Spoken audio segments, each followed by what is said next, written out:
All right. Let's get into serious mode here, because it's a 215-page document.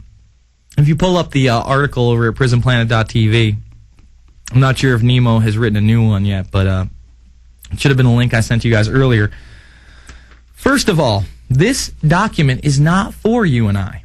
All right? Let's get that straight. If you go to page 2, if you just go to scroll down to page 2, guys, or there's a little thing up in the top corner, you can just go page by page there. For the prisonplanet.tv. There you go. That's what I want. I wanted that top spot. You had it. Right there. Boom. Let me read this for you. This lets you know this is not for me and you. This is law enforcement sensitive. It is protected by the Code of Virginia Titles 52-48 and 52-49.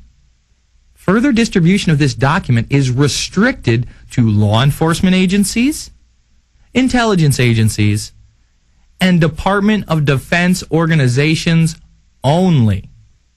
So this is a document that, again, these fusion centers, that is federalized, that is only for intelligence agencies and law enforcement agencies. It also says, no report or segment thereof may be released to any media sources. Too bad we're the tip of the spear in the InfoWar, friends, and we've got it. So this is going to be all over the media in the next few days. I will guarantee you this is going to be a bigger uproar than the MIAC report, because this is much broader.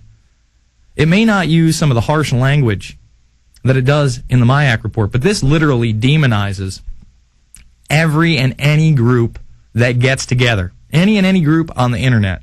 You don't even have to get together according to this. I mean, that's how crazy this is. For instance, the international terrorism threat is only from pages 27 to 41. Let me repeat that.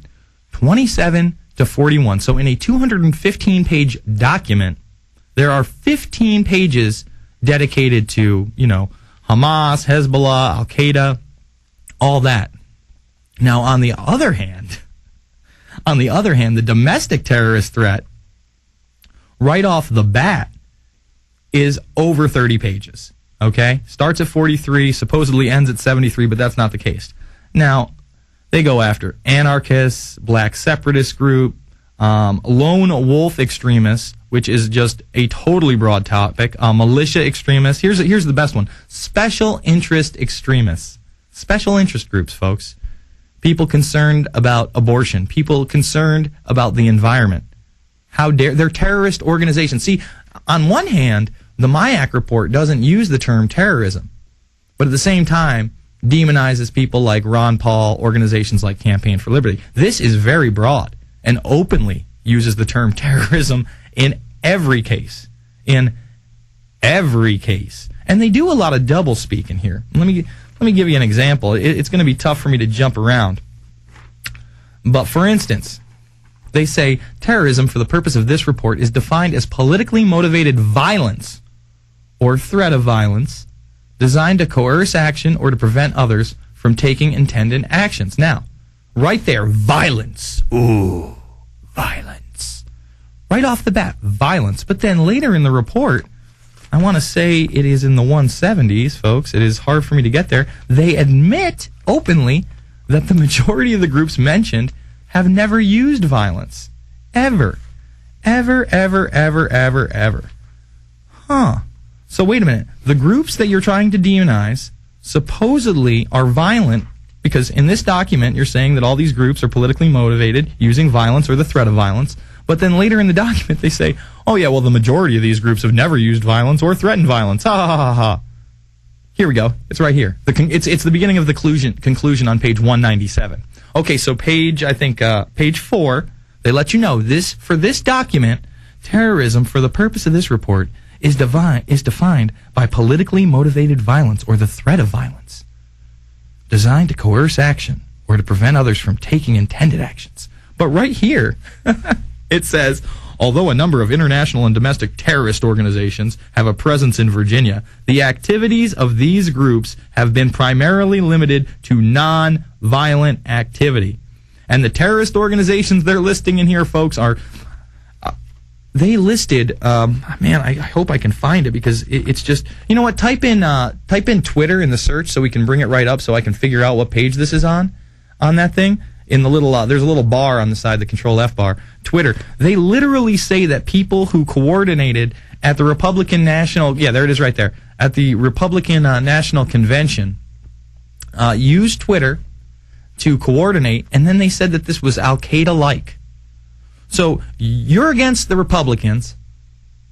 You go and protest at their convention, whether you're a Democrat or not, it doesn't matter, and you use Twitter, you're a potential terrorist. Now, later on, in the technology section, they sit there and go, oh, well, if they use YouTube and MySpace and Facebook, Google Video is on there, of course, that's terrorism. It's terrorism.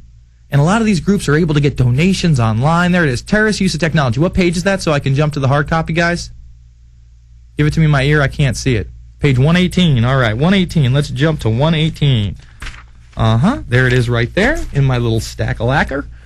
And it's actually on page 120, the section that I would like, because the technology part is extremely long. Let me read this for you. These are direct quotes, folks. Page 120. Internet technology has emerged as the preferred medium for extremist communication and is increasingly being exploited to assist terrorists in achieving their goals. You see, the extremists are on the internet, and they're helping the terrorists, so they are terrorists. No evidence, no proof, no examples, just lies, and people read this. Again, not people, law enforcement officers, intelligence agencies, Department of Defense personnel. This isn't for you and me to know. We're not supposed to know this because they're openly setting up warrantless wiretapping in this country even further than what the Bush administration did, and even Keith Olbermann has to report on it. And it's right here in your face, and these are who they're going after us. This is making it very, very apparent they're going after us. The internet is used to recruit and radicalize supporters to play a more active role in support of terrorist activities or causes. I mean, come on. Give me a break. And that is a reference to Fox News' article, Lawmakers Take Aim at Homegrown Terrorist Threat. Remember, we're the terrorists now. They say that they solicit funds on their websites through donations, as well as the sale of various items, including publications and audio and visual media. Gee, I wonder who does that. Oh, we do that. That's right. We have 7 hours of radio every day. We put out 2 films at least a year. So we're bad because we're telling the truth? Give me a break. And here it is right here, folks. Extremist groups are active on web forums, blogs, and social networking sites such as YouTube, MySpace, and see, they stick IslamTube in there. Like any of us have ever used IslamTube in our lives. Like we knew an IslamTube actually existed. So they put IslamTube in the middle of YouTube, MySpace, and Google Video, and Twitter. And ooh, it sends chills down your spine. IslamTube. Give me a... I'm getting angry. All right? These networking venues have also been used to deliver near real-time information online and to cellular phones. God forbid we have real-time info. God forbid we can reach the masses at the drop of a hat, at the snap of a finger. And this was what I was talking about right here, where they really associate protesters with Al-Qaeda. I mean, this is them. All right, on page 120, Twitter was used as a counter-surveillance command and control and movement tool by activists at the Republican National Convention. The activists would tweet, send messages to each other and their Twitter pages to add information on what was happening with law enforcement near real time. And this is out of an article, okay, I kid you not, it's titled Al-Qaeda-like Mobile Discussions and Potential Creative Uses. It's Al-Qaeda-like to use your First Amendment, to exercise your freedom.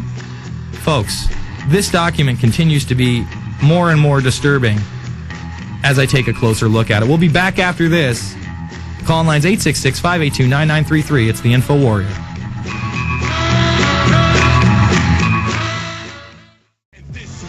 Ixnay on any harm, cause snakes play and fake slay like hidden bomb. We march in unison, the soul is truer than eternal missions with just a lifetime to do it in.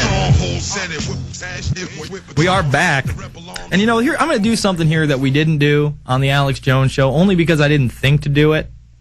I'm going to give out the number on how you can call the Virginia Fusion Center. I'm sure they're going to take this number down by tomorrow, But I think that we should call these people and let them know that we are not pleased, for instance, that they're targeting people with cameras. If you take pictures of the Federal Reserve Building or you film the Federal Reserve Building, you're a terrorist.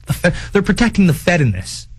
All right, let me give you an example. On page 144, they state, and remember, this is only out of Virginia, and they go county by county, group by group. Out of Virginia, on April 1st, 2008, and April 15th, 2008, the Richmond Federal Reserve Building was a target location for protests regarding a movement to abolish the Federal Reserve and the IRS. And here's where the lie comes, and a revolution against American politics. All right. There has been no revolution against American politics, first of all. That would mean violence. All right. What we're looking for is a reformation of the Constitution and Bill of Rights.